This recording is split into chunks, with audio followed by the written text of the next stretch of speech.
What's good, YouTube? It's your boy, and we're back today with another forex market breakdown. So we'll be breaking down the majors, basically Euro USD, GBPUSD, USDJPY, and USDCHF.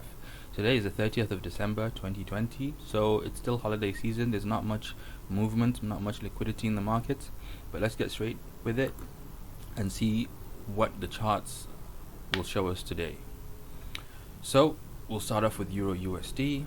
And let's continue from where we left off. Now, I did do a breakdown previously, so I'm going to basically continue my breakdowns from where I stopped last time. So if you haven't watched my previous breakdown and want to know how these zones, appeared on the chart, you might want to review, because I'll just keep on, building from then on. Every breakdown will be a build up from the previous breakdown, so I don't have to redraw all the zones or draw all the levels. So make sure you check the video out and then catch yourself up.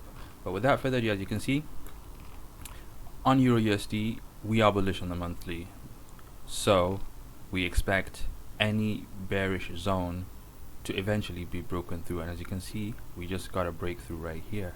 So this 4-hour candle closure above the zone completely wipes out this zone. It obliterates all the sell orders that have been piling up here and has neutralized the zone. So what we can do now is we can delete this, and now, because we are bullish, what we would do is we would be anticipating looking for bullish zones. So are there any new zones for us to draw here? Well, we did break this swing, so that's pretty significant.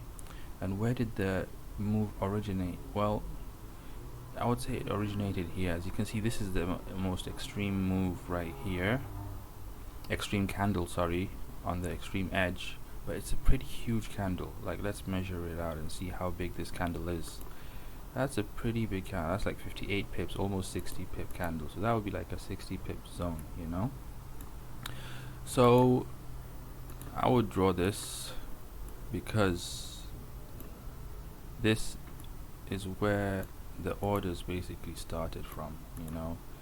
There was a surge of buy orders that led to the break of this swing high, and this is a pretty important swing high. And not only did it break this swing high, it broke this swing as well. So it broke two swings in one. But the zone is pretty huge, but it is what it is.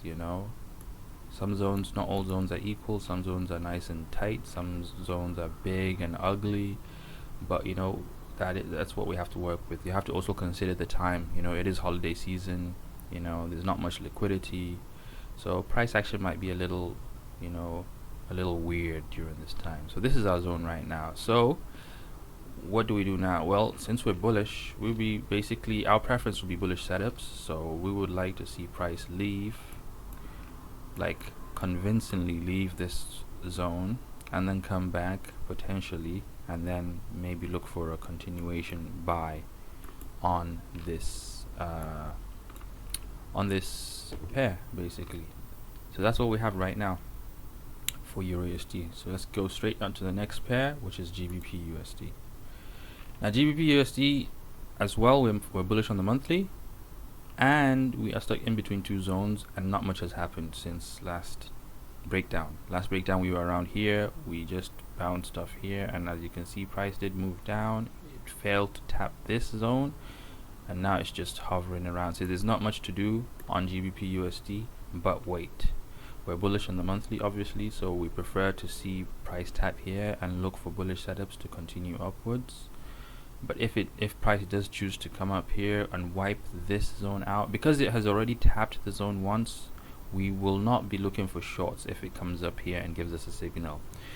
Something I might have mentioned or might not have mentioned is we only like to trade zones on the first proper return from to the zone. If it returns a second time, we do not take those trades, because those are less likely to pan out. They can pan out, and at times they do. So many times on the charts I've experienced zones coming back second time, and then it actually provides trading opportunities third times also. But those are not my trades. I don't care about them. I don't care if they go 100, 200 pips, they're not my trades. My trades are the first return, because I know the first return have the highest probability of working out in my favor. And in order to put all the confluences, you know, and advantages to my trading, I prefer to take the first return to the zone. So I will not be trading this short even if it returns to this zone, but if the price returns here, I will be looking to take this long, because not only is it in confluence with my monthly time frame, but it will also be the first return to the zone since its creation. So that's what I'm looking at for GBPUSD. Let's go on to USDJPY. USDJPY, just like GBPUSD, has not moved much since our last breakdown. Our monthly is bearish, so we prefer bearish setups. So price coming up to this zone or this zone or this zone would be ideal for us, so that we can get a more expensive price to sell at. Right now price is just ranging in between these two zones that we have highlighted. Now over here, there is a zone over here. As you can see, there was a swing that was broken and there was an impulsive move. So let's try to draw that out. I did not draw it.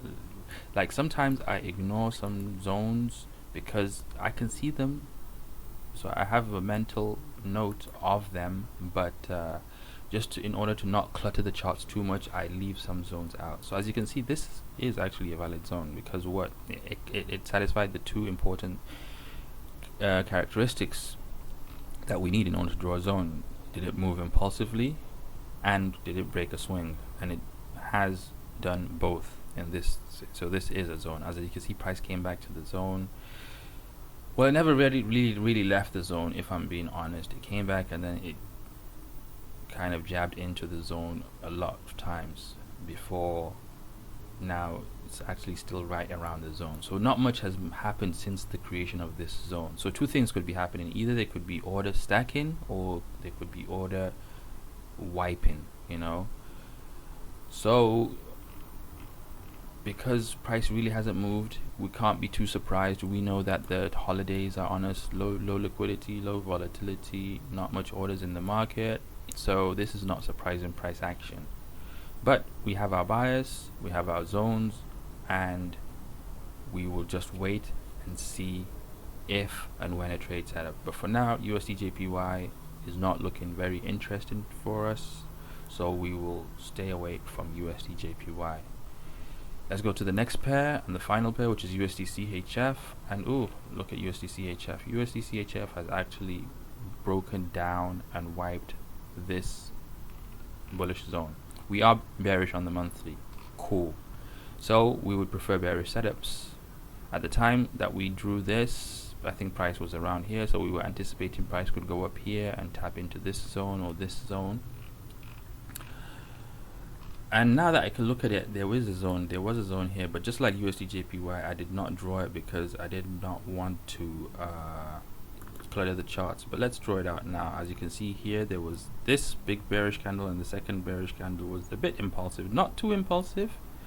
That's probably one of the reasons why I did not choose to draw it, because it didn't stand out as the other ones did, but it still does qualify because it satisfies the two requirements. There was a impulsive move relative to recent price action, this big bearish Marubozu candle, and the continuation, even though it got rejected, and it did break this swing.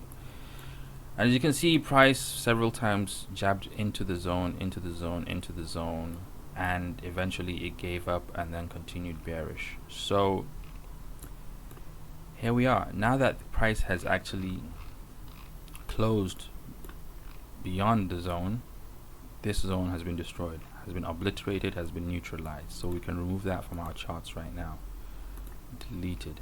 And now what we can do is we can look for new zones to base our analysis off. Well, what can we see? There's a pretty significant prominent swing here that was broken here, right? And that break was off a bounce off this initial zone. But then in doing so, it actually created another zone. And okay, as I can see here, this candle right here was the culprit. So we could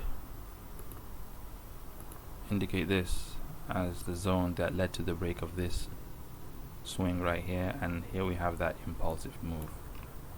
So this right here could be a zone. Sometimes you have a zone within a zone, you know, so they overlap. So that shows you a pretty strong area. So if price does come back to this area right here, we can delete that. We can look for shorts, because not only is it a valid zone, but it's also in confluence with our monthly. So this is what I have right now for USDCHF, and yeah, that's that about that. So far we have a few new zones on USDCHF, USD, well, no new zone here, but on GBPUSD no new zone either, but on EURUSD we do have a new bullish zone that we are looking at. So yeah, that's that about that, and stay tuned for more breakdowns and other trading related videos. Peace out, YouTube.